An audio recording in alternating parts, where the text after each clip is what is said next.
អំណរព្រះរាជគុណយ៉ាងជ្រាលជ្រៅជាទីបំផុតថ្វាយព្រះករុណាជាអង្គម្ចាស់ជីវិតលើត្បូងនិងសម្ដេចព្រះមហាក្សត្រីជាទីគោរពសក្ការៈដ៏ខ្ពង់ខ្ពស់បំផុតព្រះអង្គទាំងទ្វេបានប្រោសព្រះរាជទានព្រះរាជទ្រព្យចំនួន3លានរៀលដល់ផ្នែកផ្សាយផ្ទាល់និងបច្ចេកទេសនៃទូរទស្សន៍ជាតិកម្ពុជាសូមព្រះបរមរាជានុញ្ញាតលើកហាត់ប្រណម្យបួងសួងដល់គុណបុណ្យព្រះរតនត្រ័យនិងវត្ថុស័ក្តិសិទ្ធិទាំងឡាយក្នុងលោកសូមអភិបាលគ្រងរក្សាថ្វាយព្រះករុណាអង្គម្ចាស់ជីវិតលើត្បូងនិងសម្ដេចព្រះមហាក្សត្រីជាទីគោរពសក្ការៈដ៏ខ្ពង់ខ្ពស់បំផុតសូមព្រះអង្គទាំងទ្វេបានសំប្រកបដោយព្រះបរមសុខគ្រប់ប្រការគង់ជាម្លប់ដ៏ត្រជាក់ដល់កូនចៅចៅទួតរបស់ព្រះអង្គជានិច្ចនិរន្តរ៍តរៀងទៅជើងជំនះនៅជើងទី1នៅក្នុងព្រះរាជពិធីនៅក្នុងថ្ងៃទី1ផងដែរបាទដាច់ហើយមហាកំផែងរាជសែនរាជ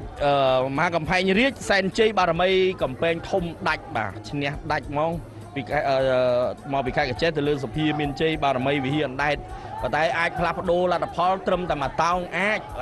ថាយកជ័យជំនះមិនអាចទេឆ្ងាយណាស់អាចដាច់បាទអាចដាច់ទេបាទឥឡូវថែមលបឿនទៀតណាថែមលបឿនទៀតហើយមហាកំផែងរាជសែនជ័យបារមីជូនលទ្ធផលទៅគាត់បានបដើបាទព្រោះអីដូចជាដាច់ណាស់បាទ